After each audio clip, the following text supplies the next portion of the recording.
뉴스는 필요 없어 무거운 뉴스만 필요 있어 당신에게 들려주고 싶어 무게 있는 뉴스를 무거운 녀석들이 전해줘 무거운 녀석들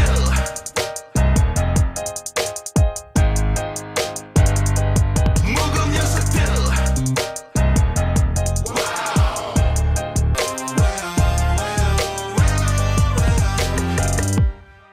무거운 녀석들 가벼운 뉴스 가라 무게 있는 뉴스만 골라서 전해드립니다. 무거운 녀석들. 무게 있는 뉴스 전해줄 무거운 녀석들 나왔습니다. 뚱커벨 인사이트계 배종찬 소장이에요. 메리 크리스마스. 시사계 선덕 소녀 박연미 기자입니다. 안녕하십니까. 오늘 스튜디오에 저희가 어렵게 산타 할아버지 모셨습니다. 메리 크리스마스. 배 소장은 진짜 가면이 산타 할아버지 가면이네. 아, 산타세요. 네. 산타고 왔죠. 요 하늘공원 산 타고 왔어요 그러면? 적당히 하시죠. 박연미 기자 덕분에 어제도 그렇고 오늘도 저희 셋이 전부 산타 분장을 하고 있습니다. 지금. 네. 자, 뭐 오늘 참 크리스마스 이브입니다. 이 산타 복장 이렇게 하고 있으니까 만약에 어린 시절, 네. 초등학교 시절로 돌아갈 수 있다면 얼마나 네. 좋겠어. 네. 아, 그때면은 아마 지금 이런 게 너무 즐거울 텐데 네. 이런 걸 하고 있어도 기분이 뭐 이렇게 유쾌하지가 않아요, 그죠? 아, 어디에서도 크리스마스 분위기를 느끼기가 어려워서 그러니까요. 사실은 무거운 소식을 전해드리지만 저희하고 함께 하시는 시간만이라도 연말 분위기 좀 느끼시라고 예. 랜선 파티 같이 하시죠. 메리 크리스마스. 네. 간결하게 하세요. 네. 예. 자, 오늘 그래서 청취자 여러분들을 위해서요. 미리 크리스마스 선물을 저희 허리케인 라디오가 무거운 녀석들에서 준비했습니다. 뚱커벨 선물 네. 뭐예요? 미리 크리스마스. 네, 크리스마스 맛있게 드시면서 보내시라고 오리 자조금에서 맛도 좋고 건강에도 좋은 오리고기 세트를 무려 몇 분? 20분께 드립니다. 오, 20명. 세다. 네. 아, 먹고 싶어요. 네. 박연미 기자 오리고기 좋아해요? 아, 없어서 못 먹죠. 오리고기는 맛도 좋고 물매도 좋은 오리다. 아, 우리도 주시나요? 오리다. 지금 뉴스 해야 되는데 계속 살길로 빠지실 거예요. 좀 알아서 사 드시고. 네. 코너 끝에 드리는 퀴즈 맞춰주시는 분들 중에 20분을 뽑겠습니다. 그래서 오리 자조금에서 오리고기 세트 드립니다. 오늘도 방송 잘 들으시기 바랍니다. 자, 지금부터 시작을 해보자고요. 그 조국 전 법무장관 부인 정경심 교수 1심 판결 어제 나왔는데 뭐 이 파장이 엄청납니다. 개요를 간결하게 좀 우리 박연미 기자가 좀 해주세요. 네, 쟁점은 두 가지였는데 하나는 입시 비리와 관련된 의혹들입니다. 네, 7가지 인턴 확인서 등을 모두 정경심 교수 혹은 조국 전 법무부 장관이 도와서 위조했다. 이게 한 축이고요. 다른 한 가지는 사모펀드 관련인데 미공개 중요 정보를 이용해서 주식을 차명으로 매수를 해서 투자를 한 것 아니냐 이런 의혹을 받고 있거든요. 일단 입시 비리 관련해서는 모두 유죄를 인정받게 됐습니다. 그 입시 비리 관련해서는 또 남편인 조국 전 법무부 장관을 그렇죠. 공범으로 지금 네, 판결문에 나와 공모한 있어요. 것으로 지금 1심 판결은 그렇게 나와 있는 상황이고요. 지금 사모펀드 관련해서는 일부는 유죄, 일부는 무죄인데 사실은 원래 만약에 형이 무겁게 떨어지면 사모펀드 관련해서 무겁게 떨어지지 않겠느냐 네. 이런 전망이 처음엔 우세했거든요. 이른바 살아있는 권력 수사가 이 사모펀드 여기서부터 시작이 됐던 거 아니에요? 그렇죠. 근데 그런데 권력이 개입됐다는 증거는 찾아내지 못한 거죠. 그렇죠. 지금 이제 항소심에서 어떻게 다툴 부분이 있을지 뭐 쟁점이 아직 남아 있는데요. 일단 입시 비리 부분이 이번에 양형을 가르는 상당히 중요한 요소가 됐다. 그랬어요. 이렇게 정리할 수 있습니다. 예, 좋아요. 아주 정리가 잘 된 것 같습니다. 그리고 이른바 이 괘씸죄가 적용이 됐다. 징역 4년을 선고하고 네. 벌금을 이제 5억을 냈는데 이런 말이 판결 이후에 나오고 있는데 왜 그런 거예요? 바로 또 법정 구속된 부분 때문에 더 그런 반응이 나오고 있습니다. 괘씸죄가 적용됐던 것 아니냐 이런 것인데 피고가 반성하고 뉘우치는 반응이 없었다는 것까지 감안된 것으로 해석을 하고 있는데 괘씸죄 적용된 것 아니냐 그런 또 풀이가 되고 있습니다. 도주 가능성은 낮지만 증거 조작이나 관련자 허위 진술 종용 가능성이 높다. 이렇게 해서 법정 구속이 됐는데 법 전문가들도 실제 선고 내용도 내용이지만 바로 법정 구속한 것 자체가 좀 괘씸죄 아니겠느냐 이런 네. 해석이 나옵니다. 그건 추측일 뿐이고 이제 우리가 그렇죠. 네. 뭐 이거야 뭐 판사 본인한테 물어봐야 되는데 뭐 대답은 안 하겠죠. 변론 계획이 그 판사를 설득하지 못한 거죠. 사실은 변론 계획을 처음에 세울 때 대부분이 이제 이런 사안은 약간 선처를 바란다. 내가 약간의 업무상의 착오가 있었다.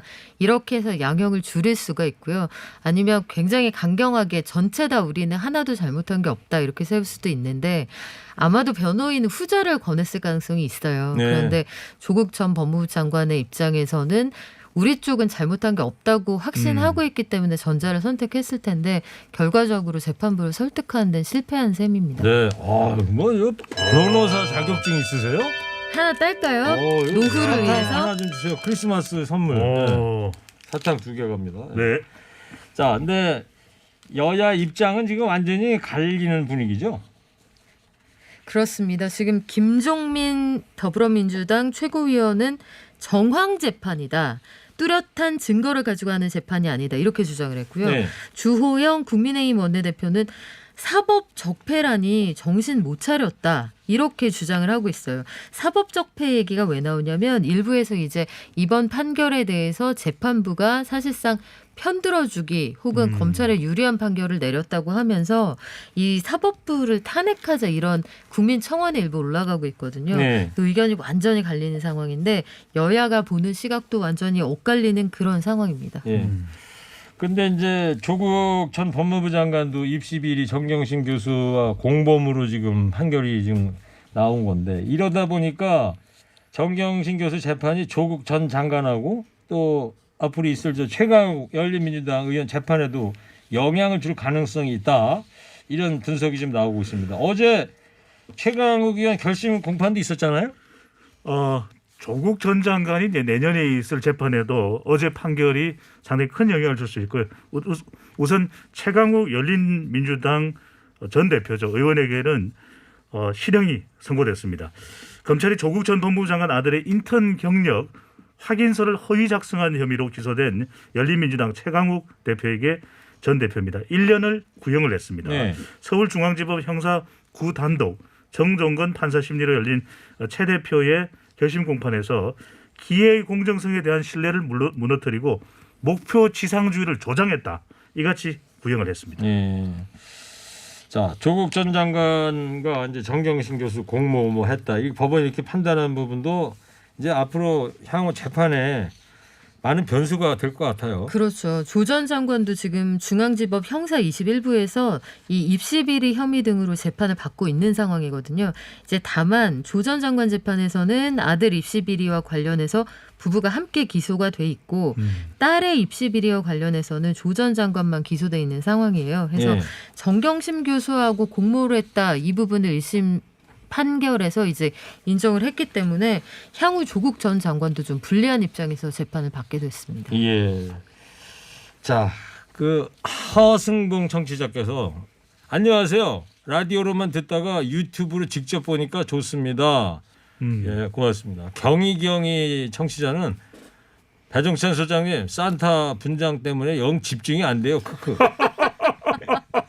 경희님이 아마 경이로운 소문을 좋아하시는 것 같아요. 싱크로요 100%. 네.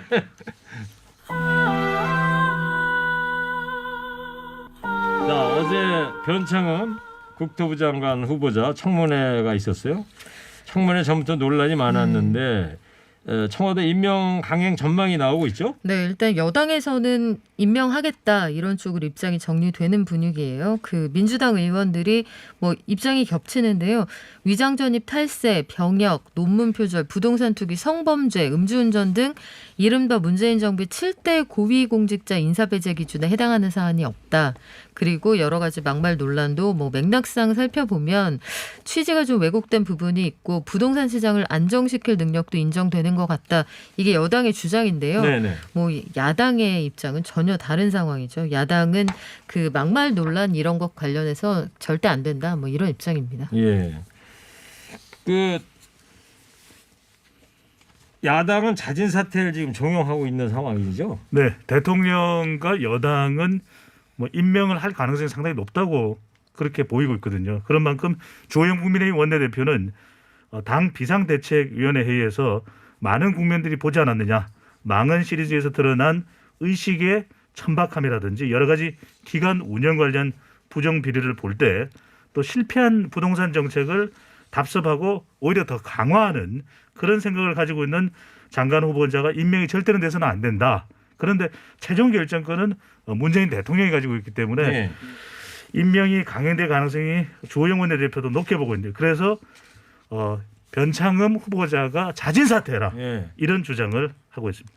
그리고 변창 후보자가 정의당에 이제 데스노트에 올랐다 이런 기사들 많던데 네. 이게 뭔 뜻이에요? 데스노트라는 게 우리말로 하면 살생부잖아요. 그렇죠. 그러니까 정의당이 이 장관 후보자 반대세 했던 사람들이 현 정부 들어서 줄줄이 낙마를 했거든요. 그래서 과거에는 정의당 데스노트에 오르면 장관 못 된다. 이게 정가의 통설이었습니다. 그랬었죠. 예를 들어서 보자면 그 과거에도 그 문재인 정부 출범 이후에 안경환 법무부 장관 후보자, 조대엽 노동부 장관 후보자, 박성진 벤처기업부 후보자, 조동우 후보자 등등 최종 후보자도 있었고요.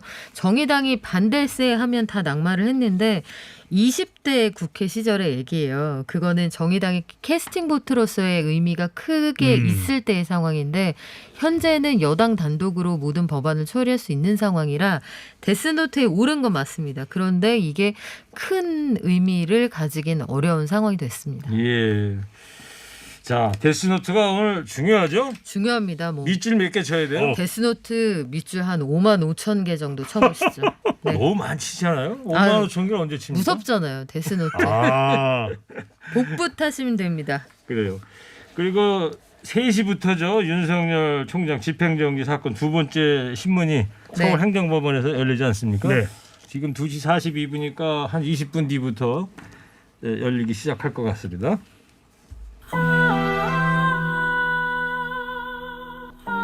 저는 할캐나디 앙커 DJ 최일구고요. 인사이트 K 뚱커벨 배종찬 소장 시사계 선덕소녀 박연미 기자 함께하고 있습니다. 자, 지금 백신 이야기가 정치권에서도 그렇고 네. 인터넷에서도 그렇고 많이 나오고 있어요. 이 백신 수급 문제 두고 논란이 컸는데 정부가 오늘 글로벌 제약사들의 백신 계약했다고 발표를 했지 않았습니까? 네, 정세균 국무총리가 발표를 했습니다. 얀센을 통해서 당초 예정됐던 물량보다 200만 명분이 더 많은 모두 600만 명분을 계약했다. 내년 2분기부터 접종을 시작할 예정이라고 밝혔고요. 화이자 백신은 1,000만 명분을 일단 계약을 했다. 그리고 내년 3분기부터 국내에 도입이 될 건데 시기는 가능한 앞당겨 보겠다. 국가 차원의 역량을 총동원해서 구체적인 협상이 별도로 진행되고 있다라고 했어요. 예. 그러니까 차분차분 좀 기다려줘도 좋았겠다는 생각이 좀 들기도 하고 정작 외국에서는 부작용 우려 때문에 좀 나중에 맞겠다는 사람이 더 많기도 하거든요. 그러니까 미국의 조 바이든 당선자 같은 경우에는 공개적으로 접종을 자기가 먼저 했죠. 접종하는 네. 걸 네. 홍보를 하고 있잖아요. 그래서 그게 어떤 게 꼭 좋을 거냐 이거는 좀 차분하게 기다려봐도 좋지 않을까 싶어요. 백신 이야기가 이제 처음 나왔을 때는 우리나라가 이제 다른 나라 워낙 심각하잖아요. 네. 네. 유럽이나 미국 그 부작용 사례 이런 것도 좀 봐가면서 천천히 가자 이렇게 시작이 됐는데 어느 순간부터 갑자기 우리가 먼저 1등이 백신을 못 맞았다 이런 비난이 좀 많이 나오고 있는데 다른 나라 어떻습니까? 미국은 원래 연말까지 2천만 명 접종을 마친다고 했었는데 실제는 훨씬 못 미친다면서요? 실제로는 이게 공급이 어떻게 되는지가 원활하게 되는지가 참 중요할 수밖에 없거든요. 백신은 또 그만큼 관리가 잘 돼야 되는데 그래서 미국의 3억 3천만 명의 인구가 다 접종을 하기에는 훨씬 더 많은 시간이 걸릴 수 있다. 이런 전망이 나오고 있습니다. 예. 그러니까 접종이 이루어지기 위해서는 또 충분한 양의 바늘과 주사기 또 병, 또 의료 인력도 또 추가적으로 있어야 되는 것이고요. 더 중요한 건 이제 유통상의 어려움도 크다라는 겁니다. 그러니까 화이자와 바이오엔테크의 이 백신의 경우에는 이 저온 마이너스 영하 70도까지 가야 된다는 거. 60도 이하, 70도 이하 이런 이야기가 나오는데 이 경우에는 초저온 상태의 특수 제작된 냉동고에서 보관이 돼야 됩니다. 그런데 얼마 전에도 운송하다가 더 온도가 더 내려가 버린 일이 생긴 겁니다. 이게 특수 패키지에 담아서 페덱스라고 하는 운송회사를 통해서 이제 운송이 됐는데 이 경우에 특수 패키지 내에서 오히려 온도가 너무 내려간 겁니다. 네. 이러다 보니까 이것 자체가 해수가 되는 일이 벌어졌는데 그만큼 우리 방역 당국도 계속 이야기하는 것이 지금 이제 정세균 총리도 더 시급하게 확보하고 있다는 이야기도 하고 있는데 그만큼 충분하게 또 안전성이 검증되는 것도 중요하거든요. 더 중요한 건 이건 정말 정치적으로 정쟁으로 삼을 일은 아닌 거죠. 예. 차근차근 가능하면 더 빨리 하지만 가능하면 더 안전하게 이것이 백신 공급의 수급 기준이 돼야 되겠습니다. 명쾌한 분석 좋았어요. 네. 사탕 2개. 예. 크리스마스 아니 선물. 근데 크리스마스 선물 좀 제대로 된 거 좀 안 주시나요? 오리고기 제대로 된 거예요. 된 거예요. 오리고기 있잖아요. 불포화지 메리 않는 거. 크리스마스. 청취자분들한테 나눠드려야 네. 될 거고 지금 한 청취자께서도 3726님 백신이나 치료제 갖고 제발 정치화하지 맙시다. 그러니까. 어쨌든 정부가 최선을 다하고 있으니 믿고 기다립시다. 예. 그 사실 해외의 경우에는 백신 이외에 방법이 없어요. 그러니까 의료 체계는 이미 붕괴된 상황이고 그렇죠. 정리가 안 된 상황이라서 백신에 매달리는 측면도 있고 미국의 경우에는 2천만 명 연말까지 마치겠다고 했는데 지금 100만 명을 약간 웃도는 수준 그 수준이라서 우리하고 뭐 속도가 아주 많이 차이 날 것 그러니까요. 같지는 않습니다. 사실 뭐 모더나니 아스트라제네카니 얀센이니 화이자니 네. 사실 임상 3상까지 다 끝난 상태가 아니잖아요. 워낙 그러니까 급하다 보니까 지금 백신을 공급하고 그래서 있는 면책 조항이 있는 상황인데. 거잖아요. 그러니까 그 정도 상황이기 때문에 좀 네. 안전해진 다음에 맞는 것도 방법이 될 수 있어요. 그러니까 그래요. 질병관리청에서도 발표했던 게 뭐냐면 백신이 하나 개발되는데 지금까지 전 세계적으로 평균을 내보면 한 8.7년이라고 그래요. 예. 근데 이번에는 1년 만에 개발됐기 그러니까요. 때문에 그만큼 안전성도 중요하고 또 가능한 정부에서는 계속해서 빨리 공부할 수 있도록 노력을 하고 있는데 더 중요한 것은 백신이라고 해서 만병통치약이 아닙니다. 예. 절대적으로 지금의 방역 수준은 그대로 또 유지가 돼야 되겠죠. 그래요. 예. 자 일단 뭐 우리도 백신은 이제 계약이 됐고 확보가 됐으니까 이제 방역 총력전이 이제 전국 단위에서 이제 시작이 됐는데 이 효과가 좀 나타나야 할 것 같아요. 그러니까요. 부디 그러길 바해 보는데 오늘 신규 확진자 수가 어제보다 105명 줄어든 985명입니다. 확진자 수가 이틀 만에 다시 1000명 아래로 떨어지긴 했는데 여전히 1000명에 근접한 숫자이기도 하고 오늘 몇 명이에요? 참 신규 확진자가? 신규 확진자가 985명이고요. 85명. 예. 그리고 신규 확진자 가운데 지역 발생이 955명이고 해외 유입이 30명에 그치기 때문에 긴장감을 아주 높이 해야 하는 상황이고요. 이렇게 해서 연초까지 잘 보내고 나면 내년 1분기엔 좀 살아나겠죠. 예. 좀 그랬으면 좋겠네요. 네. 자 마지막으로요. 그 영국이잖아요. 네. 지금 코로나19 변이 바이러스 때문에 지금 전 세계가 비상이에요. 큰일 났어요. 비상이고 또 비상입니다. 예. 남아프리카 공화국 남아공에서 진원지가 되는 것으로 나타나고 있는데 영국의 이 변종 코로나 바이러스가 영국을 거쳐서 세계 각국으로 퍼져나가고 있습니다. 아시아와 중동에서도 변이 바이러스가 보고되고 호주에서도 변이 바이러스가 발견됐다고 하는데 로이터 통신에 따르면 홍콩에서도 변종 바이러스가 발생했다고 하는데 예. 보건부에서는 좀 더 많은 분석도 필요하다고 합니다. 지금 어제도 소개를 해드렸는데 영국의 이 한 50여 개국으로부터 이 영국이 사실상 봉쇄가 된 셈이고요. 예. 그리고 변종 바이러스의 영향이 지금 3만 명대의 신규 확진자가 영국에서 발생을 하고 있다고 하니까요. 이게 백신 접종이 영국은 이미 시작되지 않았습니까? 그렇죠. 하지만 방역에 느슨하지 말아야 되는 것이 바로 이런 이유가 되겠습니다. 그래 오늘 저 목요일이라 이따가 3부에서 이 기자 코로나19 할 거거든요. 설대우 교수님하고 강양국 전문 기자하고 백신 이야기도 집중적으로 이따가 더 나눠보도록 하겠습니다.